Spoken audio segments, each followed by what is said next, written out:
It is rare to find so much industry expertise all in one spot, right at your fingertips. The world of public adjusting and insurance claims can be a scary one. This changes now. That's why we built this podcast for you, where all the industry experts converge. Let us be your guide to education and personal growth. You're listening to Because Experience Matters, the show for public adjusters who want to up their game. Hosted by the 2021 Public Adjuster of the Year, Jack Hanks. How much money are you leaving on the table by not knowing all the approaches you can take to maximize the payouts to the insured and profits for your business? On this show, you will discover untapped strategies to become an unstoppable public adjuster and an effective advocate for your clients. In every episode, Jack brings on all the industry big dogs, including leading roofers, contractors, lawyers, accountants, and marketers. You'll access the insider scoop, real case studies, real obstacles, and actionable winning solutions. Let's jump in so that you can stop working hard and start working smart.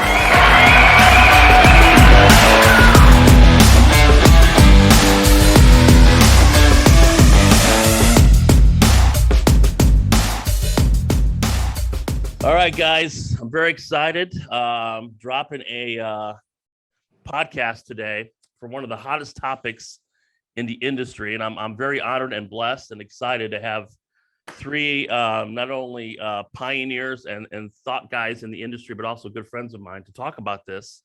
And the cool part is we all really don't agree on a lot of this. So we're going to talk about the lump sum bidding and estimating system, the good stuff, the bad stuff, the stuff in between. John Woods here going to talk about some legal problems and stuff that goes along with all the stuff we do. Nick Forsell's here from Atlas Restoration in Dallas. He's gonna, as you all know, Nick put a video out a few weeks ago. Not very happy with the lump sum stuff, and that's what kind of started this debate. And then also Bradley Gardner, who kind of is leading the charge of this thing, man. He's been him and Jen Silver are kind of the first two people to kind of bring this to light and make this a thing. And Bradley and I talked about this at SVG quite a bit, and I came out of that with a whole different perspective on it. So I'm excited. We're going to kind of jump into this thing. It's important. I think the cool part about this, it's such a great thing for industry for four of us to jump on this thing. And we don't necessarily need to agree, but I think it's cool we're talking about it and discussing it because industry needs more of this, not just you're wrong, you're wrong, you're wrong. Let's talk and figure this out. And let's do what's best for the client and our business models and get this stuff on track for everyone. So I'm going to kick this thing off with Bradley Gardner. Since you're the thought pioneer on this thing to kind of get the ball rolling, kind of explain the model, how it works, what you like about it, and maybe some pitfalls that you've run into the last couple of years doing this thing and what you learned along the way and change maybe. Yeah, Jack. Well, first, thanks for inviting me on.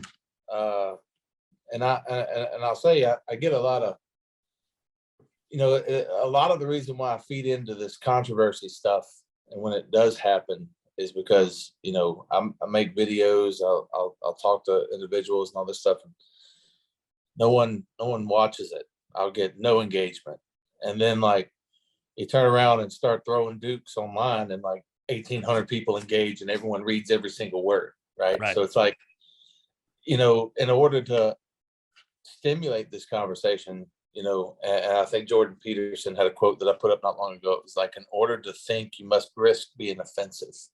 And that's kind of how this is all in the mix. It's amazing to me that a topic as simple as lump sum estimating is a topic that's been hot for 2 years now. I mean, 2 years people have been gravitating to this, and I get messages and calls literally daily asking questions and all this. And I don't go after this to make money or anything. I go out, I genuinely want to show people what I'm doing that's worked. So a little background before the lump sum thing, I was a sales guy, and I understood not just in roofing, but in other industries. And I understood sales very well and understand how to build processes that teams of salesmen can follow.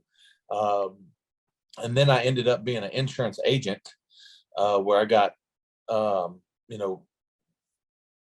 I understood policy real well. And when I was an agent, what happened was, I would be going over the paperwork, signing up a policy, and there's the paperwork there about the arbitration agreement. And the deal is, it's like, if we ever have a dispute over a claim, Mr. Customer, that you agree not to sue us and we're going to go to arbitration. And that was the pitch, to get them to sign that form, and then we move on to the next form, right?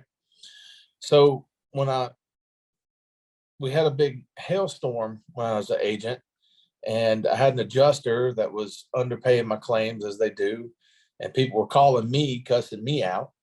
So I hooked up with a contractor and said, look, because I understood as an agent, it's like, we owe for reasonable cost incurred. So I said, look, here, go out to my customer's house, give me an invoice, and I'll turn it into the home office. Well, I was turning invoices into the home office and going around the adjuster and getting them paid, and I got in trouble for that. And it's like, okay, no problem. I ended up working and as a roofer after that. I quit because of that, because I was told they couldn't explain to me why we weren't just paying the invoice. They couldn't give me a straight answer. And they said, look, either you can stay out of claims or else. I said, I'll tell you what, I'll go with or else. Right. Being a 25-year-old hothead, right? So I ended up being a roofer. Been there, done that, right? And I went over there, and then that's when I found out, when I became a roofer, is when I found out about all this bullshit about Xactimate and, line items and, the game and back then, it was, even 7 years ago, it was a manageable deal, and we could just talk to adjusters, and, things would get worked out. And it slowly progressed into not being worked out. And so, I always knew back then that it was like, well, if you can get past the adjuster, if you can remove the claim from the adjuster's hands, at the end of the day, it's reasonable cost incurred is what is owed. And I knew that if there was a dispute, the quickest, most efficient way for a homeowner to handle that dispute, as far as I understood, was appraisal. So we developed a sales system that was completely different. We stepped out and said, no, we're not going to set people up and say, I'm going to work with your insurance company and I'm going to handle your claim. Because what happened when I was telling people that, I was going out there and I was getting stonewalled by like a good neighbor. And all of a sudden I lied to my customer and they were mad at me, and I'm ready to build the roof. So I set up a system to where it was like, look, we're gonna come out here and we're gonna tell you what it's gonna cost, and this is how your claim should go. If it doesn't go according to A, B, and C, then the best thing you need to do is ask for appraisal or an attorney or a PA or whatever. But it's not my job to go out there and fight your insurance company for months. And I'm damn sure not negotiating with some guy who's only trying to nickel and dime me. There's no real meat to the negotiation. So you basically extract yourself from the claim process. That's your. You can say that. I think we still have a duty to our homeowners a little bit there, and I don't want to say I extract myself. I think it's very important for the guy that's sitting there that knows the most about roofs, that knows the most about damage, and probably in 95% of the cases, which only 5% of them go get an attorney or a PA, 95% of the cases, I'm the only one that knows the difference between an ACB and an RCB policy, right? So it's like, I don't think extracting yourself from the claim is a good idea. And I also don't think that it doesn't help you make more money. Like, the whole reason why contractors immerse themselves in this process is because at the end of the day, that service, which used to be just a few phone calls, is what earns us a job over the chuck and a truck guy. Right. So it's like, we have to be knowledgeable on how claims work. We have to help homeowners and all of that stuff. But at the end of the day, it's not technically my job. It's like a free air freshener in a car, after you get it cleaned. It's like, yeah, we cleaned the car. Here's the free air freshener. I'm not supposed to give it to you, but I got to, because the next guy's giving it to you. And the truth be told, if all of us would get together and say, hey, we need to limit our involvement in the claims process and kind of stick to our guns, and teach homeowners how to advocate for themselves. That's what we need to do. And whether that be hire a PA, hire an attorney, go to appraisal, whatever the situation calls for, you need to figure out how to write an invoice. I think it's absolutely absurd that a majority, and I don't want to say a majority, a large portion of contractors in our industry have no clue how to come to a profitable number. That's wild. Yeah. What are we doing? Something the system is broken if that's the case. So our system, our sales system, to get back to what we do, our sales system is designed to walk a customer through an entirely new process. And the pushback I get all the time, I mean, it's so simple. Okay, a contractor wrote an invoice that should be paid. That's a simple concept. The pushback I get a lot of time is, from folks that don't understand that I'm not trying to fit a square peg into a round hole. I'm over here on the square hole. And that's, a lot of folks don't I think agree with the sales process or what we're saying, just because they're trying to comprehend it and make it fit into their system. And it's a completely different sales process. Yep. Yeah, I get it. When we stood on that stage at SVG, it dawned on me that you're not trying to, so the ironic part to this is the UPA laws. We all, Sure. as PAs and I mean, rephrase that, older PAs and older attorneys, I don't include John and myself, jump up and down like, oh, you guys need to stay out of the claim process. Well, like Bradley, you said, 95% or not, a majority of you guys who I work with, Nick included, know the insurance policies better than 99.999% of PAs, attorneys, and homeowners, because you guys are the exception to the rule. So the UPA thing, I think, needs to be addressed as well. And we're going to get into that as well. So Bradley, you basically, you get a claim, you go look at it, you write an estimate up, and it's a bottom line right-hand number. But there are line items there, right? Ridge, starter. Yeah, I line out about just like if I was to sell it, to you, if you called me to come do a roof, Right. I tell everybody, write an estimate that you would want your mother to understand and sign. I mean, like, no, we're not trying to hide anything. When you buy a vehicle, on the sticker, it's a bottom right-hand number. The window tint and the AC aren't line item out. Okay, same thing. Exactly. There's a bunch of line items in there, and whatever you feel is reasonable to describe. Okay, so I get it. So, but my thing was, I was a contractor before Xactimate existed. Mhm. So I used to run home. This is how old I am. When I first started doing this, I used to run to my parents' house at night and have my mom physically type out our estimates. Well, not Xactimate because it didn't exist. So I write that on a, and I still do it to this day, a piece of paper with what we're going to do, and then the amount on the right-hand side. Mhm. That's how I did it way back, way back when we had covered wagons and stuff. So Xactimate became easier and a thing because we all adhere to it and it's acceptable now. And it's like Coca-Cola, right? It's just easy and we all use it because it's easy. So I get it. I say we're kind of like Pavlov's dog. We got put in a cage and then we got fed and ring the bell. And now when the bell rings, it's like all the laws are written around it. It's kind of become a catch-22 in a lot of ways. It's like, you got great laws that are being passed in our favor. But John and the AAA did one in Louisiana, a great law. And then it turns around, it's like O&P shall be included. Well, you don't specifically say, but it's kind of implied now that it has to be a cost plus estimate because O&P is a component of cost plus estimating.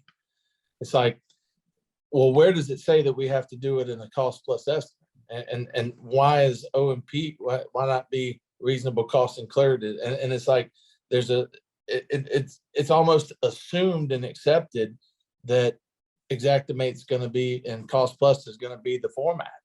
And that's and there's other issues too, like we talked about in that debate, where it's like, how do you, one of the things Matt Mulholland was asking, how do I calculate depreciation on material and not labor? How do I break it out? You don't care. You don't do it. Well, I don't, but you guys do. And, you have to have some sort of formula there. And so it's like, because there's laws written that say, hey, you can't depreciate labor. And that wasn't a thing before, like exactly. This is, 20 years as far as law and legal catching up is very short compared to, how long this industry's been around and how long we did things before Xactimate. Right. So it's like 20 years down the road, we're just now getting into some of these complicated things that are, where the law conflicts itself a little bit. So, I mean, it's not some of that stuff isn't easy when you get past the contractor. So do you find, so when you get, do you finance all your claims or a portion of or how do these, so not all of these are getting paid, right? And let's be real. I'm sure a majority of them do or don't, but do you finance them as well, or? So, well, I mean, we offer financing if a customer wants it. Okay. I'll tell you, we don't have a very big turn down rate. Okay. I mean, less than 10%.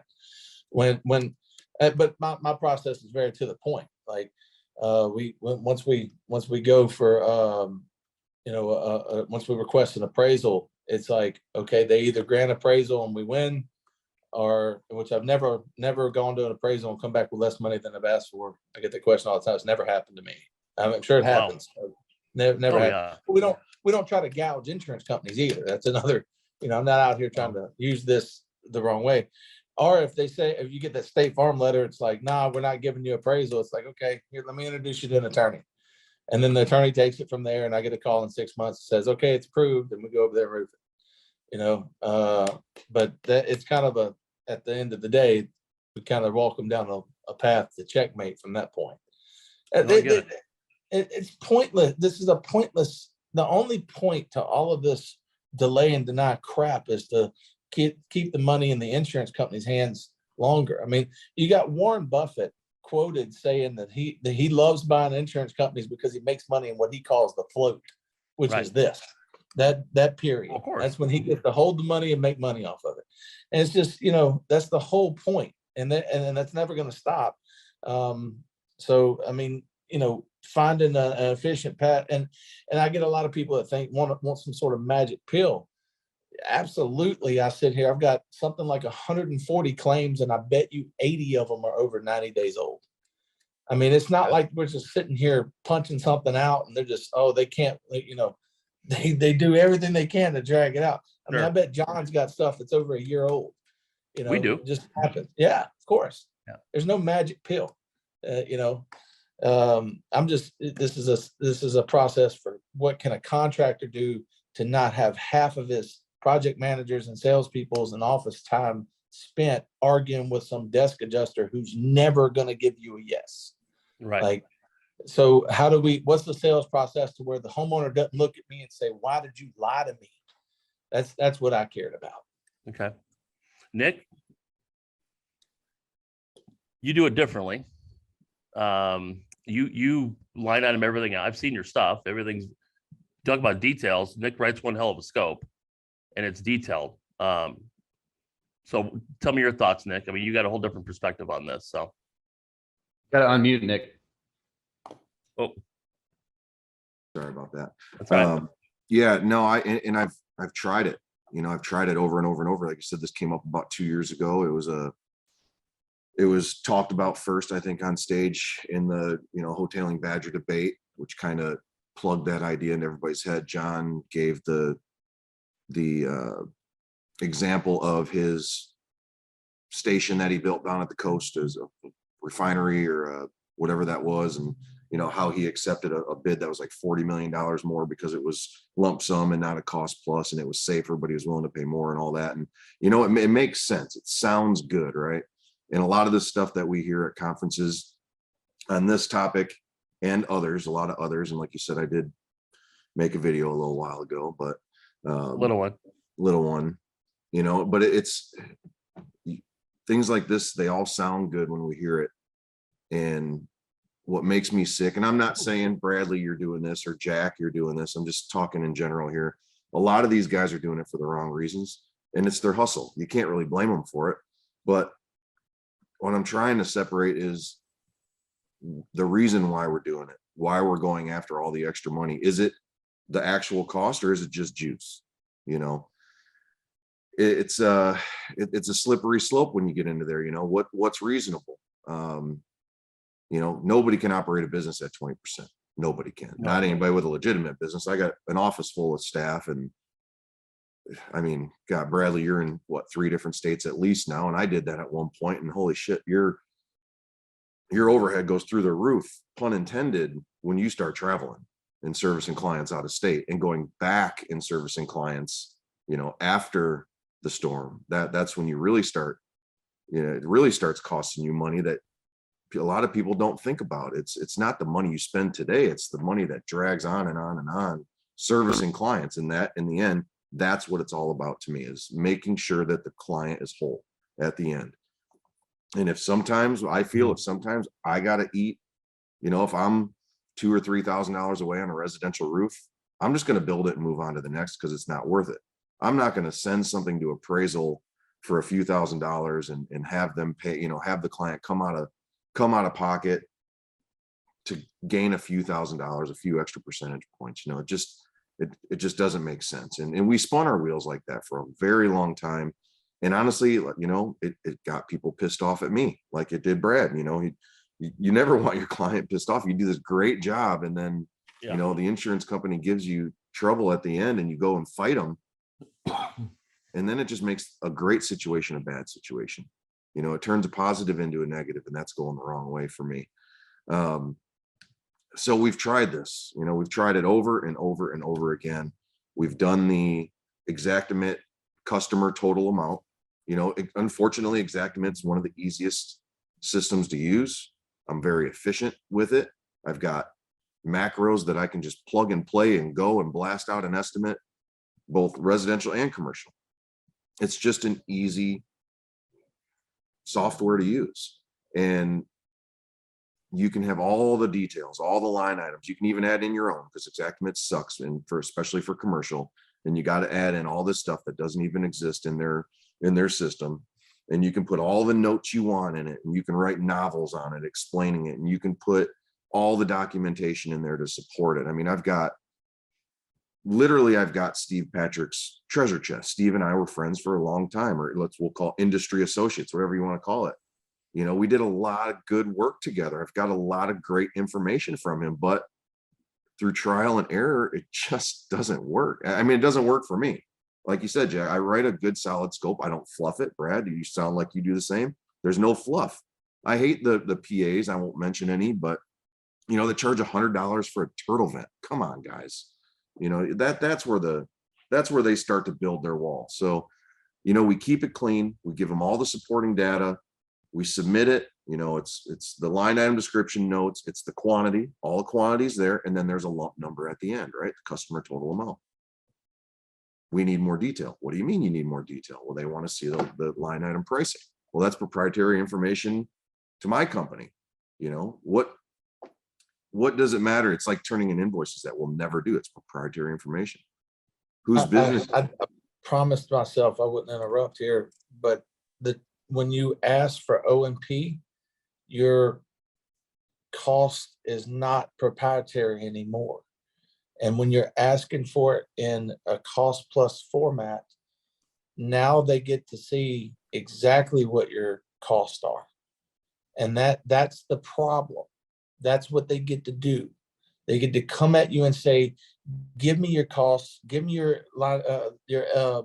subcontractor invoices, give me your receipts from your supply house, because you asked for O&P.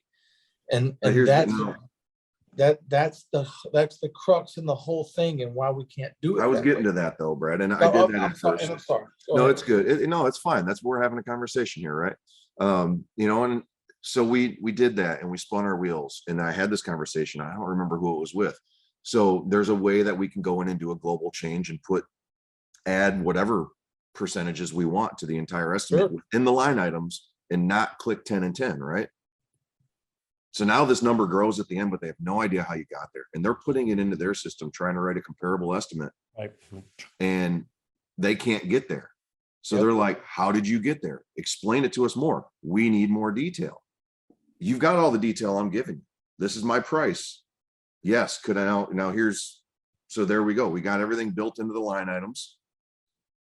I could go build a job, charge the client, tell them to turn in the invoice. Here's my problem with that, with the end game there. We're all about servicing the client, right? We want to provide 10-star service. We want to take away all the headaches. We want to provide that value to them. We want to provide more value than anyone else is willing to do and gain that client, right?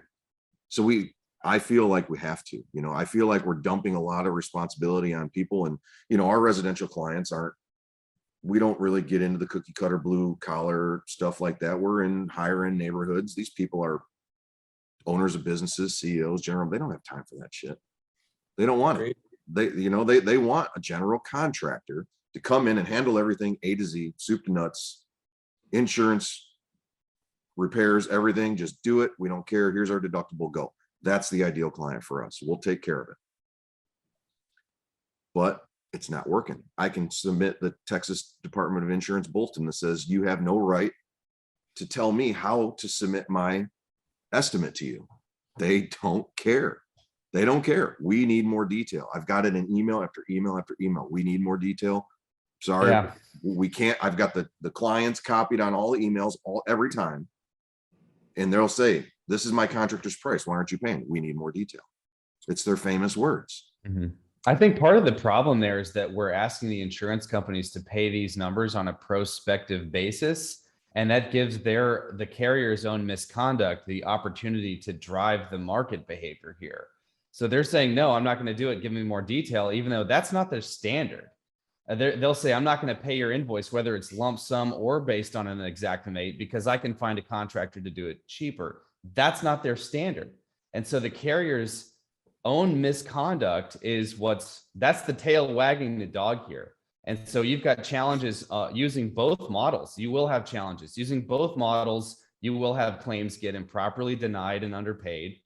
And so I just wanted to make that point, because that's the underlying reason why there's so much of friction in this market, is that the money's supposed to be flowing through these policies and funding repair work. And instead, the carriers are coming up with all kinds of excuses to try, and they're moving the goalposts and making it harder to prove your loss, and essentially requiring you to break it down for them. Show your work like you're in a high school algebra class. Yeah. Use our software so we can understand it, because we're not contractors. We don't know anything about this stuff. So break it down, spoon feed it to us, and then use this software that's ultimately driving everyone towards a median price point, which, if you look at it, it is actually price fixing under any other marketplace. And I'll let you, I know Bradley, you wanted to say something, but I want to return to that price fixing issue too, because we are talking about Xactimate now.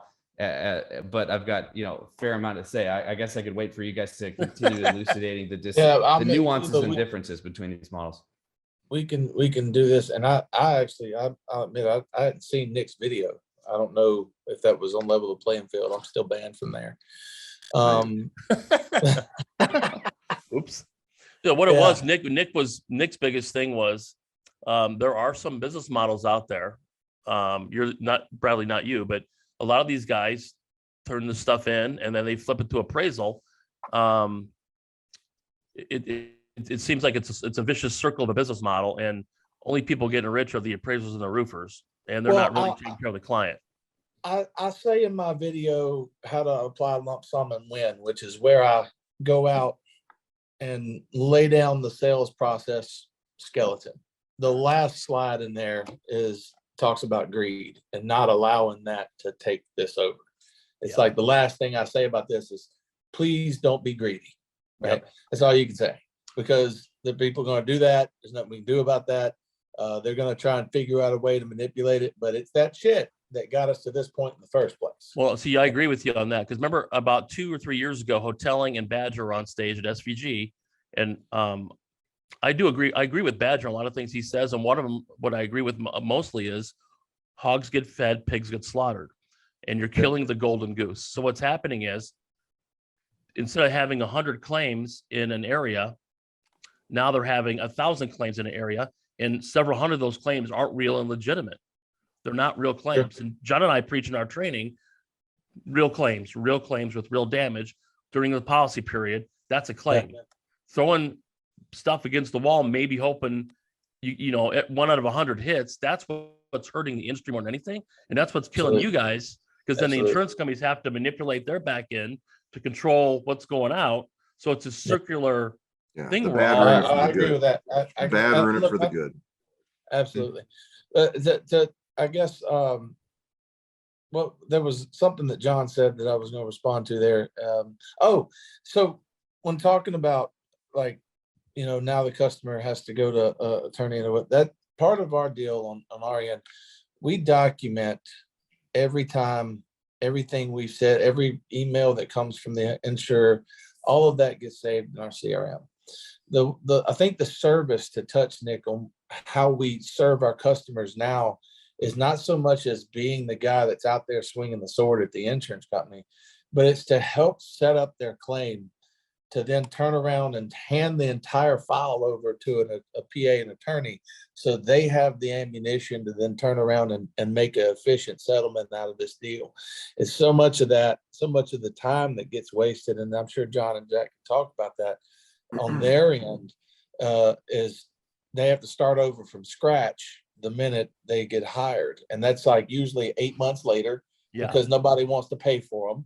And then, like, you know, then they got to rebuild it from day one. And now the customer's a year and a half in before they get us. We try to set this up to where John can show bad faith in day one with documented, you know, Certainly helps the policyholder to be that thorough. There's no question. Well, I mean, yeah, and that's our service now. It's not, I'm not trying to be the PA, the attorney anymore. You know, I'm not trying to be the claims professional or the claims expert that a lot of guys have on the truck. I'm trying to be a contractor that turns around and offers the service of being able to protect the homeowner from them not knowing what the hell they're doing. We try to make sure that we document everything up front for them. We try to make sure that that comes from the photos on day one to how we write our estimates to all the correspondence. That's the service we provide now. And I probably should talk more about how to implement. We've been talking about the sales process, but what comes after the signed contract is probably stuff I need to start elaborating on. Before we get into the solution part, there's one more thing I'd like to touch on, and that's the financing part. Sure. I had an hour long after that video. I got a message from Jen Silver. Yeah, I bet you did. And the funny part was, and I don't want to make a big deal about this, that the very first line read, "Steve Badger sent me your video." It's like, yeah, you know, and I've come in, you know, I've come up against Steve. I'll say against, but with, he's actually handled the last two occurrences very well. His, you know, Zell, his law firm handled it. His team handled them very well. Jack appraised a big church that we're, I don't know, 120 grand apart. We think we got 100 of the 120. Everything went really smooth after the, you know, I had a bad experience with the first, and now 2 good experiences with his firm, and he's just looking out for the client like we were. And, you know, I agree there. If they won't play nice, send it to appraisal. That's what he says on stage, right? So, but now with Jen, going back to her, and we had a very good long, it was about an hour long conversation. The one thing that I still don't agree with, I understand a lot of what she does and why she does it, and it might work in Utah where it doesn't work in my market. Well, there's no claims. Yeah, no. You know, and I'm not, you know, and I don't want to start and get into like jabbing her or whatever. I've nothing against her personally. I know you guys got into it, but let's just, you know, leave that alone. No, I don't have anything personal against Jen at all. But I mean, I want that clear. It's not anything. I'm sure she's a great mother, person, all of that stuff, all of that. I didn't mean to cut you off, but I want that clear from my end. I never have attacked her personally. But I said the same thing you're saying, and I got railed online for it, Nick. I said, she's a mouthpiece for Badger. And I mean, like, serious mouthpiece. She's got 2 years in the industry. The only thing she knows is what Steve Badger tells her. And she genuinely only cares about this whole influence thing so she can go do education reform one day, and she calls this her practice. It's like she's not here trying to change the industry for contractors. She's here trying to change the industry for Badger. And that's a real problem for me. And especially when she steps in and her message is for, no, just finance them and walk away. Well, that's okay. So I want to use that to cut you back. I don't want to get into that. I that was a big blow up, and I don't think it went down like anybody expected it to, but so finance them and walk away. Right. And that's the part I don't agree with. That's why I want to get back to this. She mentioned to me that she averages 52% profit net. That's a lot. It's a lot more than cost plus 20. I wish I got 52% across the board average. So that this is where I wanted to mention Badger. It's like reasonable cost, right? Is 52% average net reasonable? I mean, I'm in the mid 30s, let's say. I think that's pretty much industry average, right? That's your net. That's your gross, correct, Nick? Not net, gross. No, that's gross profit. That's not gross profit. I'm sorry. Yeah, lucky gross to get 10 profit. to 12%. Yeah, net will be about 12-ish. Sorry. So she goes, writes an estimate, gives it to her client, says, here, submit this. We can finance you a lot. And I get it. A lot of people like financing. You know, when you talk about selling financing, they might have big credit card debts at 16 or 18%, and your financing's at 5 or 6% or whatever it is. We don't do a lot of financing, but you know, so it's a good deal. They'll take that $40,000 from their claim, pay off a bunch of, you know, credit card bills or whatever, and they're happy. And that's a good deal for the client. That's great. But she builds a job, she finances it, she gets paid. And now the client is fighting the insurance company to get that scope approved. Yeah. And they may not agree with it. And that price might be 20% more than they can put every line item in Xactimate they can throw at it and fluff it up and still not get there. Yeah. So there it is, right? And there's what now drives what I said in my video with Dimitri. It drives business back to third parties. And that was my point. And now these third parties and what they're charging, that was the other problem, but it drives business back, it creates the need for that third party, but they're creating that need. Everyone's got their place and their time. We need attorneys, we need PAs, we need appraisers. You're going to get plenty of business naturally, organically. You're going to have issues and we're going to need you. But I feel like there's a lot of people out there that are creating more of a need for that. And that's the big problem that I have right now. Yeah. So only 5% of homeowners do that. That's not because, like, you know, there's not more than 5% of people that need to do it. It's because that's all the demographic is of a homeowner that is working an insurance claim is only going to do that 5% of the time. And they otherwise they roll over and fold. And by the way, roll over and fold means I have to settle for less or not get a job. It doesn't really affect the homeowner because I'd say literally 30% of the time, they don't even care if they have a roof over their head. It's like you're dealing with some people that, I don't know if y'all have ever heard this, but I'll be dead in 10 years. I don't need a new roof, you know, stuff like that. Right. So, I mean, like there's a lot of factors that go into that.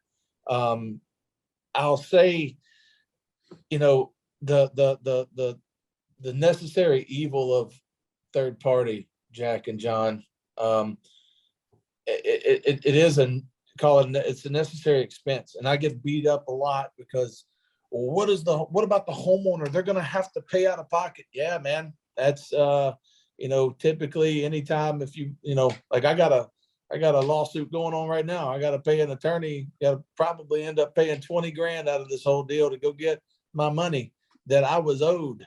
And like, it's part of life, you know. It is. Yeah. And I think it's helpful to say, look, if you have to hire a PA for 10% to go get your loss paid properly, and you're going to actually do the work, well, then you just got 100% new roof for 10% of the cost. And that's a great investment. If you have to hire an attorney and they're at, you know, a third of the recovery, and, you know, that's, you just got 77% or you got 67% of your property funded. that you didn't have to pay out of pocket. And insurance is not meant to be 100% risk transfer unless you're paying for that. There are some policies that do that. It's a financial instrument that is meant to share risk. And so if you set that expectation in advance, listen, you're a homeowner, you're a business owner, you've borrowed money, you have to take measures to hedge, right? You have to mitigate that risk for your lender or for yourself. You need to protect this investment. So you carry this policy to share that risk. So I think that if we're disappointed idealists, we're never going to be happy with the process. But if we can just be pragmatic and say, look, you've got a risk sharing financial instrument in this insurance policy, let's get as much as we can lawfully out of that policy. And the rest you're going to have to pay out of pocket. You'll have to finance, you'll do something. And I think that's realistic. But I do want us to talk a little bit more about using Xactimate, because it's become standard and a lot of people treat it like you have to use it or it's gospel. And that's really not, that's not what it's meant to be. It's taken on a disproportionate influence over our industry. And no offense to anyone using it, because there's actually some really good PA firms, roofing companies that have people that are highly trained in Xactimate, and that's good. It's like being proficient at using the tool. It's just a matter of knowing how to use it. And so first of all, Xactimate would be appropriate. It wouldn't really need much supplements at all if you're only using it to value the replacement cost of tract homes, right? Where the pricing is pretty standard, and it is sort of trends toward a median, but it doesn't. And you're apply. doing 15 homes in a row. Yeah, and they're exactly the same, and they're mid-market or low mid-market homes, and that might be appropriate. But if you've got custom homes or historical homes or high-value homes, then immediately Xactimate pricing is no longer applicable, and the pricing is usually too low.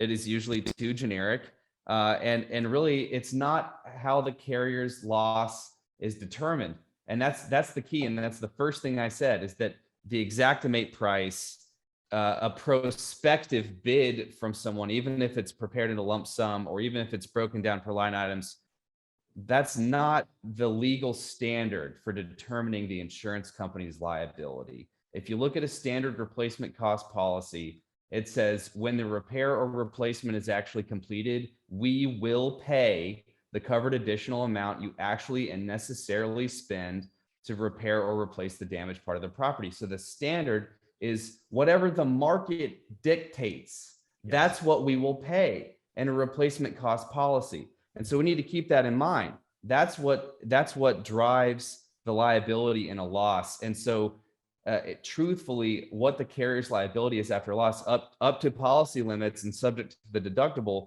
is in that storm environment with what's going on in global supply chains right now. And with the labor, material shorts, all that stuff, that's what they owe. And so I need us to keep that in mind, because we have different models for how, in a prospective manner, do we show a carrier what it's likely to cost. But at the end of the day, it helps if your policyholders are in a position to get that work done, and that forces the issue because the policy specifically says that's what they'll pay.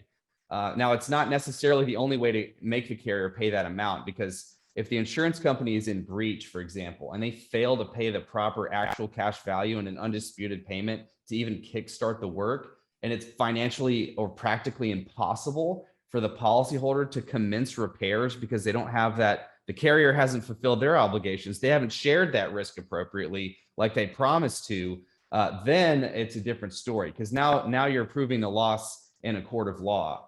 And another way to establish what is the actual loss owed is to submit pictures and a bid and give the carrier an opportunity to inspect.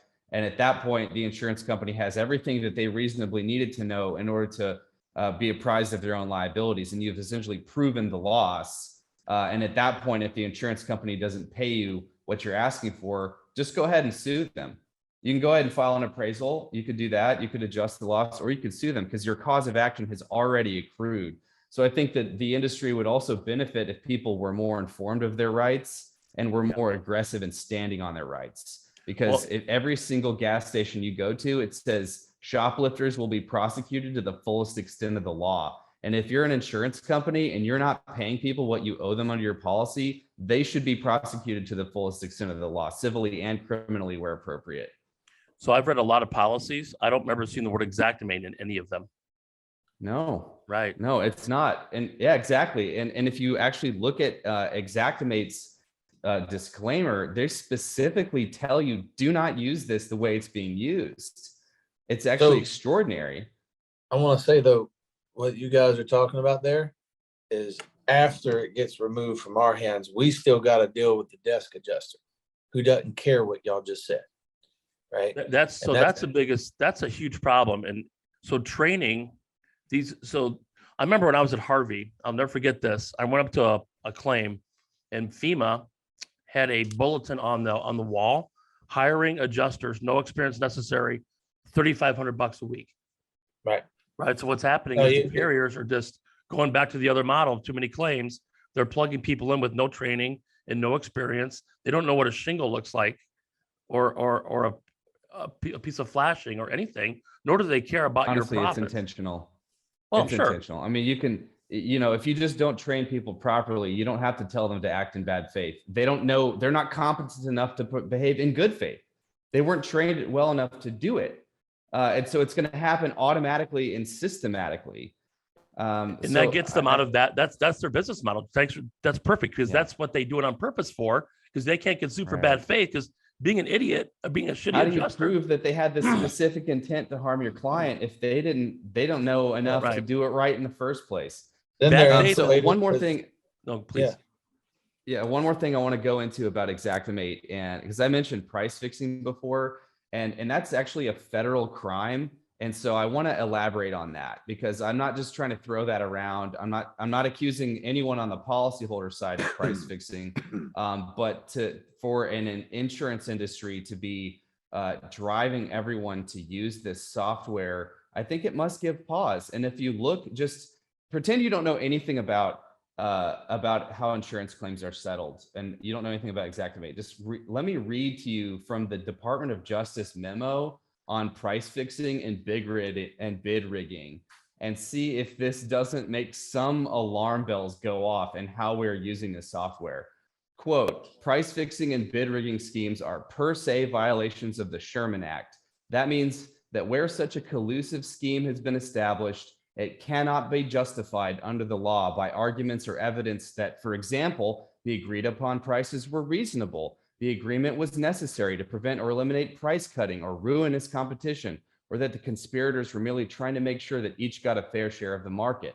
Price fixing is an agreement among competitors to raise, fix, or otherwise maintain the price at which their goods or services are sold. It is not necessary that the competitors agree to charge exactly the same price, or that every competitor in a given industry join the conspiracy. Price fixing can take many forms, and any agreement that restricts price competition violates the law. Other examples of price fixing agreements include those to hold prices firm, to adopt a standard formula for computing prices, maintain certain price differentials between different types, sizes, or quantities of products, adhere to a minimum fee or price schedule. In many cases, participants in a price fixing conspiracy also establish some type of policing mechanism to make sure that everyone adheres to the agreement. Does that sound like what we're dealing with nationwide? Isn't that crazy? Yeah, so that's a That's- federal crime. And the fact that we're dealing with this and having to adapt our business models around carrier misconduct that might itself be a violation of the Sherman Act is absurd. Yeah. I mean, that's just the world that we're living in. That's how twisted our marketplace is. That's the tail is wagging the dog across the country, when honest contractors are just trying to get paid a reasonable amount to put people's roofs back over their head so that they have basic human needs met and operate their business. So the marketplace is inefficient, and it's because honest contractors are having a fight to justify their overhead and profit, without which they will go bankrupt and no one will get their properties fixed. So I think, man, that's amazing points and great research. And John's probably the smartest man in the world. That's why he's on here. I was about to say, as expected from the great John Wood, right? So that's what it is. But I guess on the micro level, it's like, what can we do about it? And, maybe John Wood goes off and spend the rest of his career in a class action lawsuit and changes the world, and I'll be there to support him Yeah, when he give does. us a dose of realism, Bradley. But the other side of it is what can we do on our end? Yeah. Because I can sit there and I can fight and I can cry about all the reasons why the deck's stacked against me, or what can I do? One of the things we need to do is we need to train contractors how to write a damn estimate and what is a reasonable price. Nick, is it 60%? No, that's unreasonable and not standard in our industry. 40 to 35%. Now we're getting there, right? An occasional 50% job, if it's more complicated or there's more risk and all that, hey, now we're getting there, right? We need to teach contractors how to do that. We need to teach contractors how to stop falling into this trap of fraud and how to get away from it. That's what I'm trying to do. And if that turns into an argument every once in a while, it turns into an argument. Good. We can find truth there, and that's what. My biggest concern with all this is, remember, we were on stage at SVG. I guarantee you 80% of roofing contractors and commercial contractors and restoration guys, PAs, attorneys, nobody knows the business. They don't know their monthly nut and how to write a proper, the P&L statement's a foreign object to them, right? So that's my dad is gotta actually working on a small treatise that's audience is a general contractor, and it is how do they come up with their overhead and profit. Right. The fulsome model of a profitable, sustainable construction company in the restoration industry. It's lost on our generation. Yes. And I'm not, obviously I'm biased. I think my dad's great, but he was in construction in Florida, which is a very regulated environment. He's a registered Class A general contractor for decades before he worked for Allstate and before he became a PA. And so I think that if we want to take this discussion further, let's get my dad involved and let's just start breaking it down. And what should you be putting in the proper invoice? Yeah. Because a lot of folks are used to getting paid, whatever scraps are left over in the net settlement after the gross was based on an Xactimate in the first place. So just paltry numbers, there's no way to run a business. And if that's what you're expecting, they don't have the model for what you should be spending, what your monthly outlay should be, and all of that. So I think there's something to what you guys are talking about. And it would be edifying no matter what marketplace you're in, no matter what pricing model you're using, no matter what sales process you're following, to know how to properly run a construction and restoration company. Just everything that goes on in your overhead would be useful. Nick, your cost, right? Yeah, I mean, long before I got into insurance restoration in 2011, but long before that, since 2003, I was a remodeling contractor, additions, custom homes. I didn't do any of this, it just kind of almost literally fell in my lap when my parents' neighborhood got hit with a hailstorm in my hometown. So I was a lump sum bidder then, and it was easy. Yep.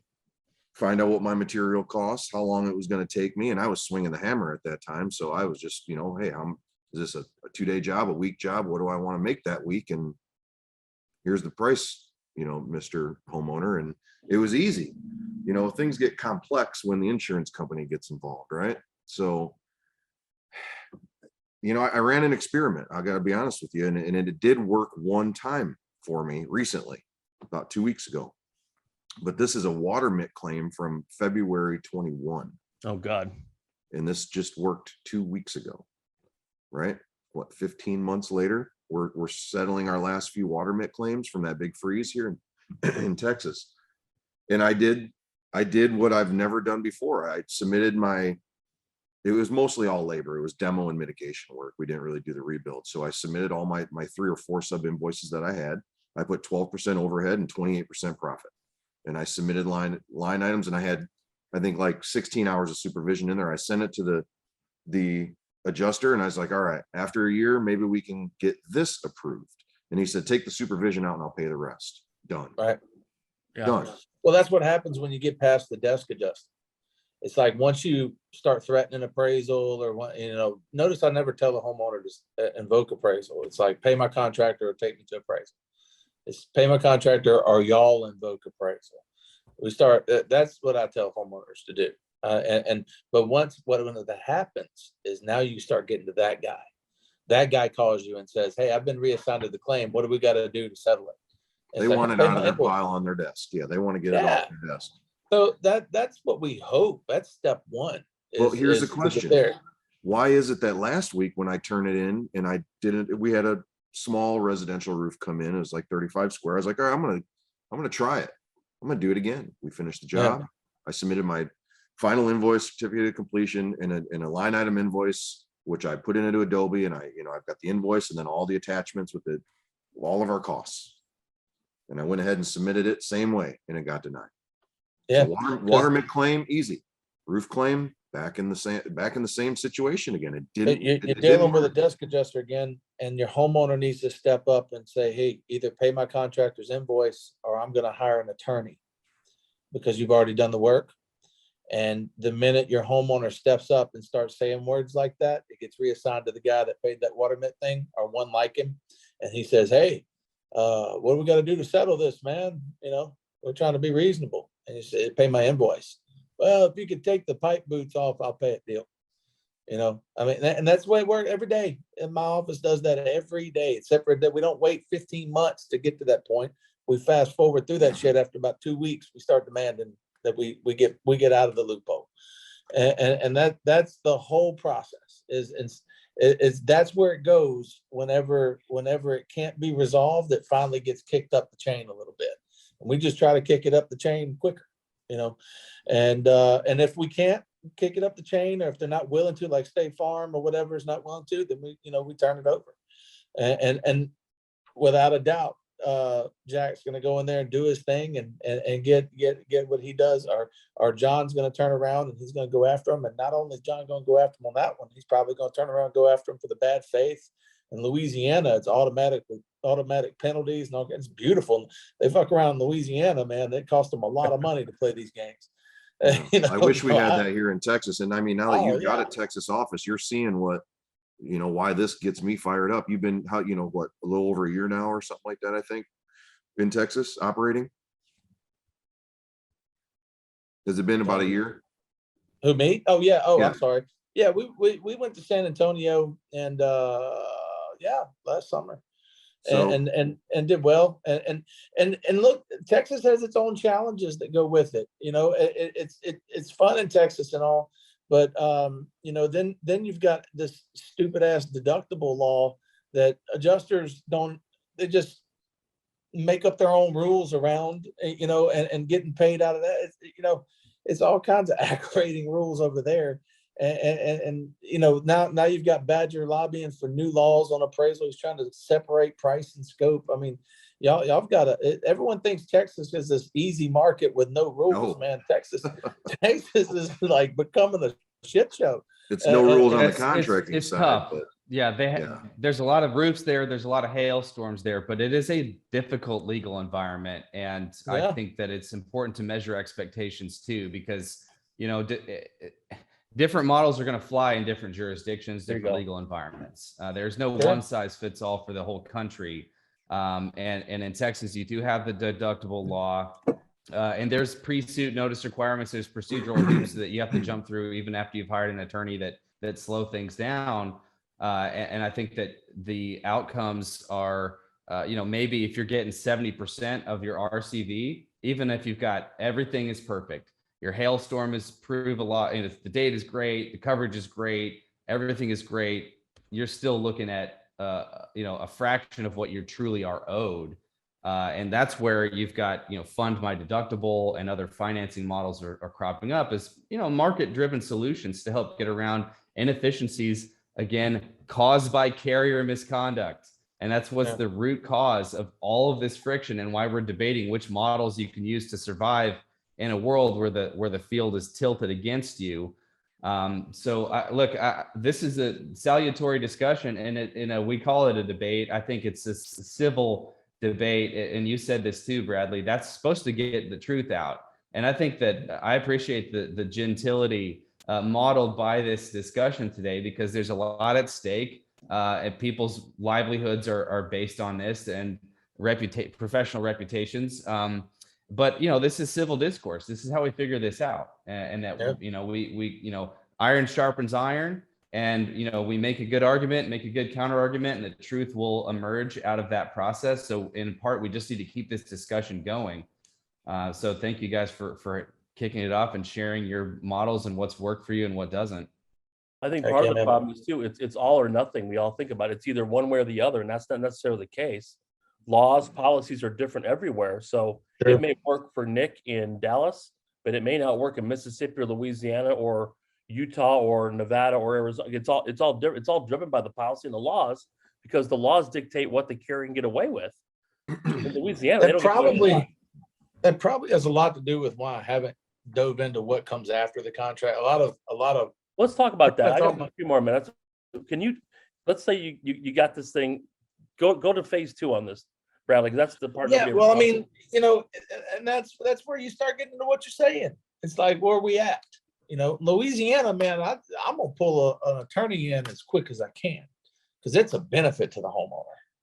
That's in my opinion. In my experience, it's only been a benefit. Homeowner gets more money, pays no deductible, goes on vacation with their family, and nobody, I don't have to fight. So in other markets, it just depends on what you go into. That's why I don't really talk about it much. It's like, our job as the contractor is to sell a job and build the job and then collect the money. How you and who you present it to in your market is kind of your deal. I think appraisal is, well, there's states like Georgia where that's not even like an option, right? So it's like, well, maybe take me to appraisal is not the verbiage there, and so it really turns out that you need to know your market and what you're doing. It's hard for me to go out there and speak on every market because I'm not in one. I'm not an expert in every market or anything like that. For us, we start getting the point of pay my contractor or take me to appraisal is to get the homeowner involved and showing their disgruntlement, I guess, and get the homeowner to start advocating for themselves. And that's how we set people up on the front end. It's like, we're going to work with you to make sure you can go talk to your insurance company and have everything you need. We're going to document everything for you. We're going to give you all the ammunition to be successful. And excuse me. And when you're not being successful, I'm going to introduce you to all of the people that I know in this industry that can help you. I'm going to call John Wood. I'm going to call Jack Hanks, and I'm going to introduce you to the homeowner. And that's our setup. So after the first couple weeks of trying to give a good faith chance of, hey, pay me, and they start playing the games and we see the pattern, I'm calling in one of the experts to come to the homeowner and say, hey, this is who you need. And when John says, I think this is reasonable, we're going to get this paid, if the homeowner wants to finance it and get a roof on their house rather than sit under a tarp for a year, I got options. Right? If Jack says, hey, we're going to get this done and the homeowner is ready to get their shit done, I got options. That's my role. Right. And outside of that, the rest of that stuff is for y'all. And yes, I know how it works. And yes, I can argue with an insurance company on why pipe boots are required and flashing shall be replaced and 901.2.1. I got all that, but I don't have to, I love the passion, Bradley. That's awesome, man. Nick, any final words here on your end, man? Yeah. We could talk about this for hours, right? Certainly.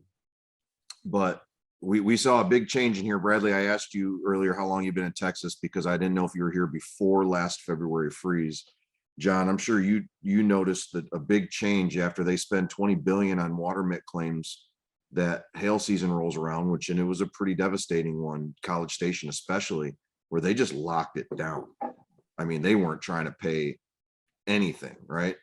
And John, Jack, you and I have both very recently talked about when to bring you guys in and what the benefit is of bringing you guys in from the beginning. And I think that's the topic for a whole nother discussion. Yep.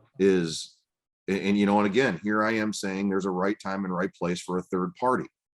Don't bring them in on everything. Don't force them there. People are trying to draw business back to themselves, all that mess. I'm agreeing on the commercial side, that in Texas, in my market, that there's a benefit to bring Jack in on a claim, on a commercial claim, before the claim's even filed, do our thing, get all the data and submit it. And I think that's something we should come back to and talk about and get that dialed in. Jack, you and I are about to do that. You know, let's document that process and show everybody our win, because here, our South Texas claim, 13,000 to 5 million. 13,000 to 5 million. That is a huge problem. Huge problem. 2 layers of roofing, water intrusion everywhere. We're spending, you know, $40,000 on an engineer just to prove what we already know. What I already proved on site with the adjuster with water, with moisture readings. That's a big problem that we need to give everybody a solution for. 1,000% miss on their end. And without our little team we put together, that businessman who owns that strip mall would have been out of pocket several million freaking dollars. Because of the ineptness on the other side, right? Yep. It's crazy. Yeah, it's nuts. Mr. Wood? What do you Yeah, well, you know, as a lawyer in the captive audience, we could do this all day. I just wanted to thank you guys for sharing your perspectives. You know, it really does take something to be willing to share what's working and what's not, and being vulnerable, like strong enough to be vulnerable and share that is actually super helpful for the industry. I want to encourage you, if you're listening and you are new to the industry, get mentorship. A lot of folks like Nick and like Bradley and like Jack and myself will freely, generously share with you our perspectives. Please ask questions. There's no dumb questions here. There's too much at stake, not just for your business, but for your policyholders. And if you misstep, there could be criminal consequences, because you're getting a third party to pay for your services. You have to be absolutely beyond reproach in how you run your business. And a lot of lapses and mistakes come not from evil, but just from ignorance. So please stay educated, try and stay up with things, get mentorship, and don't try and do it the hard way. You're going to end up paying a tuition one way or the other. We've paid the dumb tax already. Yeah, exactly. We've all been there. We've all been there. So, man, guys, I can't. Number one, thank you all. This has been, of all the things I've done the last several years, this might be one of my favorites. Because it's cool. We all don't need to agree. And I think what we all learn, hopefully the audience learned today, is number one, do it correctly per the law that fits the business model and takes care of your insured. Whatever that is what it needs to be, right? And once again, John, thank you for that too. I mean, dude, we're all available. I mean, all these guys on this screen right now are probably there's a reason we all work together, because we all have the same vision of being better and being smarter and learning. And then Bradley, the last 6 months, I've learned so much from you on this lump sum thing. I still have to do it a different way, but that's not your problem, whatever. This has been great. So guys, we appreciate everything so much. Yeah, man, you guys you're phenomenal. I mean, the industry needs more of this, not just F you on Facebook. Right? Yeah, exactly. I think I made a pretty compelling case that we're dealing on an unlevel playing field. The deck is stacked against the policyholder and everybody that's aligned with the policyholder. So we cannot afford infighting on our end. You know, and I've fallen prey to that too. And it's a matter of you gotta check yourself when you find yourself fighting with somebody that's on the policyholder side of the aisle, because there's too much at stake, and it's not a level playing field. So let's do whatever we can to help each other, to be smart, to do things the right way, because we're all going to need that solidarity.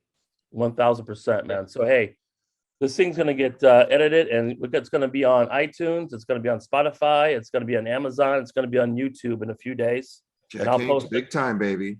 Yeah, we're so Bradley, I'll get you a copy on your lump sum Facebook group as well. And that's a great resource for you guys to learn as well. Get on Bradley's Facebook group and look at all this stuff. What's that? Oh man. Unfiltered. Yeah, it is. And that's great. But you know, once again, I don't allow anybody to be banned. I don't allow anyone to, get shut down, but if you're going to comment in there, be prepared to defend it. Trust me. Well, we had our moment, and I'm glad that we got past it and got into this conversation.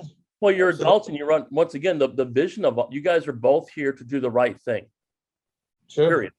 Right? Sure. If we don't stick to that, everything's cool. So anyway, guys, thank you so much. I appreciate everything y'all do for the business in general and the community of roofing and restoration insurance work. So thank you all very much. Experience matters, guys. Thank y'all. Thanks, Jack. All right, man. Bye. Bye-bye. Thanks for tuning in to the Because Experience Matters podcast. That's all for today's show.